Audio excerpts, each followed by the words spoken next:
आप देख रहे हैं दैनिक इंडिया टीवी न्यूज खबर सच्चाई की। नमस्कार, आप देख रहे हैं दैनिक इंडिया टीवी न्यूज खबर सच्चाई की। मैं परवीन कुमार। हम इस वक्त यहाँ पर मौजूद है पशुपालन कार्यालय में। तो हमारे साथ जुड़ चुके हैं सर आपका नाम? मेरा नाम अर्जुन जी अर्जुन सर, यहाँ पर जो एक चीज़ यहाँ पर हस्तिनापुर में एक चीज़ हो रही है, खबरें जो डाली गई है कि यहाँ पर कोई दिक्कत परेशानी हो रही है, चारा नहीं मिल रहा है टाइम पे, ये चीज़ हो रही है कि बुआई नहीं हुई है खेत की। तो इस विषय में सर आप क्या कहना चाहेंगे, क्या मैटर चल रहा है सर ये? जैसा कि मैं बताऊं कि मेरे यहाँ फार्म पे हरियाणा गोवंश और मुर्रा महिष वंश दोनों पशु पाले जा रहे हैं जी। और लगभग इनकी स्ट्रेंथ मेरे यहाँ इसमें 450 है। 450 पशुओं के लिए हरे चारे की व्यवस्था करनी पड़ती है और जो मेरे यहाँ ज़मीन बचती है जी उस पर हम चारा बीज उगाते हैं। ज्वार है, बरसीम है और जय बीज का है। वो करीब 300 हेक्टेयर पे हम उसको उत्पादित करते हैं और जो बीज हमारे यहाँ पैदा होता है जी उसको हम पशुपालकों को बांटते हैं जी। लेकिन दुर्भाग्यवश अभी जो खरीफ सीजन हमारा बीता है जुलाई 2025 में जी। इसमें दुर्भाग्य से बाढ़ आ गई हमारे यहाँ। फार्म पे भी आई और खादर क्षेत्र में भी आई, मुख्य गंगा चूँकि बगल बह रही हैं जी जी जी। तो उनके नाते जो है पूरी बाढ़ से हमारी फसल डूब गई, फार्म की किसानों भी डूब गई जी जी। जिसके नाते चारा जितना हमारा टारगेट था लक्ष्य के अनुरूप नहीं हो पाया। जो भी चारा हुआ उसको हमने 15 नवंबर तक का काट करके खिलाया। जी जी। फिर चारे की जो थोड़ी बहुत दिक्कत आई हम नेपियर से उसको पूरा कर रहे हैं। जो मेरे पास संसाधन थे, भूसा भी मेरे पास अभी रखा हुआ है जई का, उसको भी खिला रहे हैं जी। और चूँकि आगे मुझे चलाना था ठंड के मौसम में तो मैं बाबूगढ़ प्रक्षेत्र हमारा हापुड़ जनपद में वहाँ से भी ज्वार की चूँकि कड़वी है कुट्टी बनवा करके उसको भी मंगवा रहा हूँ। इस तरह से मैं अपने पशुओं को जो है पालन पोषण कर रहा हूँ। जो मेरे पास संसाधन उपलब्ध है उसका भरपूर इस्तेमाल करके मैं अपने पशुओं का पेट भर रहा हूँ और ठीक ठाक मेरे पशु हैं, अच्छे कंडीशन में हैं। मेरे पशु चराई पे भी जाते हैं, आप देख सकते हैं सड़क पे। ऐसा भी नहीं पशु जो है मैं यहाँ पे बांधे हुए हूँ, जाते भी हैं, बाहर से फोटोग्राफी लोग करते हैं, किए भी हैं पीछे, और कहीं भी मेरे पशु कमजोर नहीं है।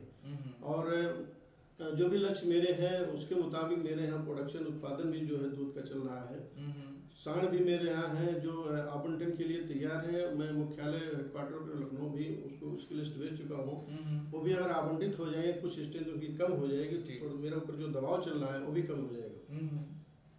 तो सर जैसे अभी हमने पता किया था कि यहाँ पर हमें पता गया था कि यहाँ पे आधिकारिक जांच आई थी कि तो उस जांच में क्या रहा, क्या क्या चीज़ पाई गई, कितनी सत्यता पाई गई, कितनी सी जो मतलब सही नहीं पाई गई, उस विषय में आप क्या बताएंगे?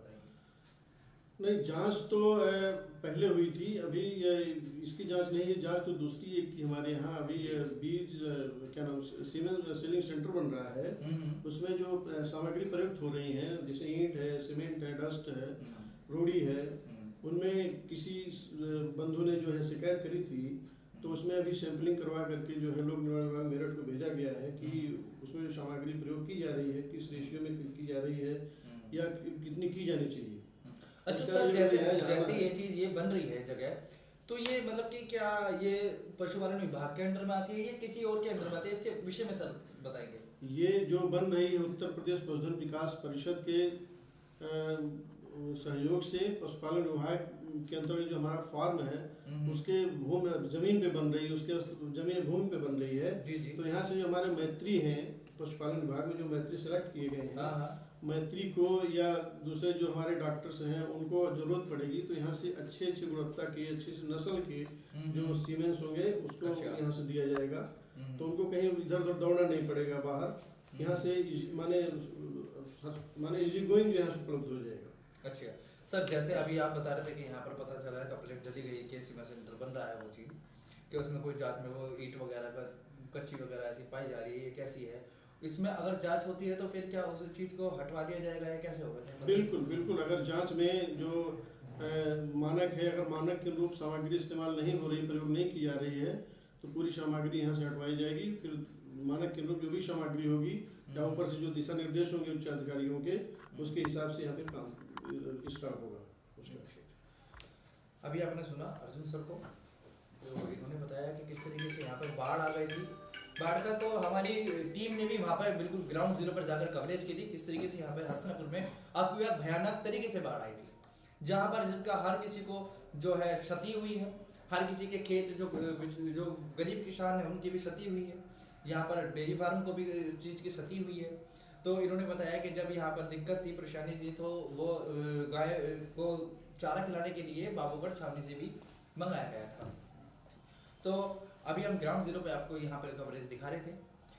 आज कवरेज जी बताइए सर। अभी जो मेरे यहाँ इस समय रबी में बुआई की गई है, 250 हेक्टेयर पे जई बीज बोया गया है, जो कि 8 दिसंबर को हमने अपनी बुआई पूरी कर ली थी। और बरसीम बीज 5 हेक्टेयर पे बोया गया है, जिसको भी हमने अपना लक्ष्य पूरा कर लिया है। 15 हेक्टेयर में बरसीम चारा बोया गया है और 30 हेक्टेयर में जई चारा बोया गया है, जो कि 8 दिसंबर तक हमने लेटेस्ट पूरी अपना लक्ष्य के अनुरूप बुआई कंप्लीट कर लिया था। आज जो है करीब 70 से 80 कुंटल हमारा बरसीम चारा आ रहा है और हमारे यहाँ ज्वार की कुट्टी उपलब्ध है जो पशुओं को दिया जा रहा है। मिनरल मिक्सचर साथ में और जो पराग से PCDF से जो राशन आता है उसको दिया जा रहा है, ये सब मिला करके। तो चारे की किसी भी हालत में कमी नहीं हमारे यहाँ है। थोड़ा इस समय ठंड का मौसम है, ठंड के मौसम को देखते हुए जानवरों की पूरी व्यवस्था की जा रही है, उनको अलाव की व्यवस्था की गई है, उन पर बिछावन की, गन्ने की पत्ती देहात से मंगा करके नीचे बिछाने की व्यवस्था की गई है, डेली बिछाई जाती है। तो ये सारी चीज़ें, पर्दे लगवा दिए गए हैं, रात में अलाव जलता है, कहीं कहीं जो छोटे हमारे बच्चे रहते हैं वहाँ हेलोजन भी हमने लगवा रखा है ताकि उनको ठंड न लगे। तो सारी व्यवस्था यहाँ दुरुस्त है, कहीं कोई दिक्कत नहीं है फिलहाल। अच्छा। तो हम अभी सर ने जैसे बताया कि अलाव की व्यवस्था की गई है, हमारे मीडिया के माध्यम से आपको ये भी दिखाया जाएगा।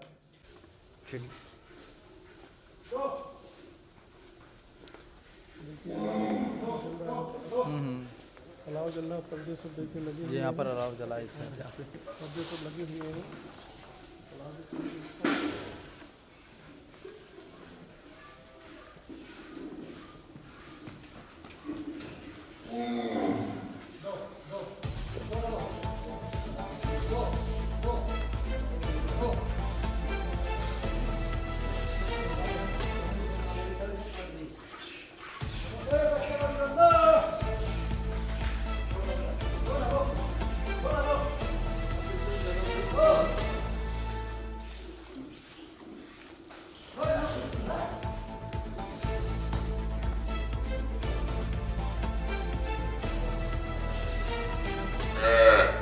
देखिए अभी अलाव की व्यवस्था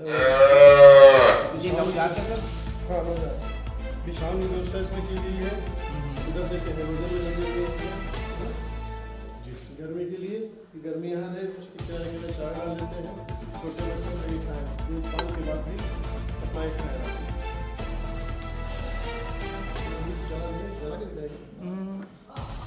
आज का मैंने पूरा हो गया, बाकी 4-5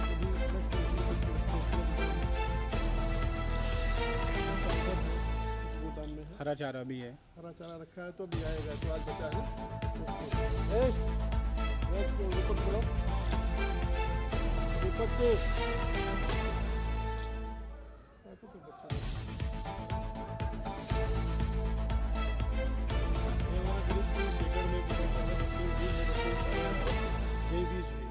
तो इसकी कटिंग एक बार हो चुकी बरसीम की।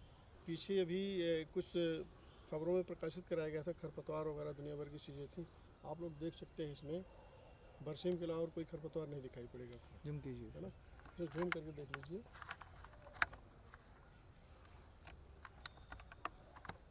अंदर आ जाइए। वर्टिकल 2-3 जगह से लो, ऐसे जो पता चल रहा है क्या लगा। इसकी एक कटिंग हो चुकी है अभी 1 हफ्ता पीछे। इसमें जो सिंचाई की गई है, इसमें यूरिया बिखेर दी गई है। अभी 1 हफ्ते बाद फिर इसकी कटाई शुरू कर दी जाएगी। सर ये कितने एकड़ में है सर? करीब करीब 30 एकड़ में हमारे यहाँ पे। और पशुधन विभाग को आवंटित जो कृषि भूमि है वो कितनी है सर?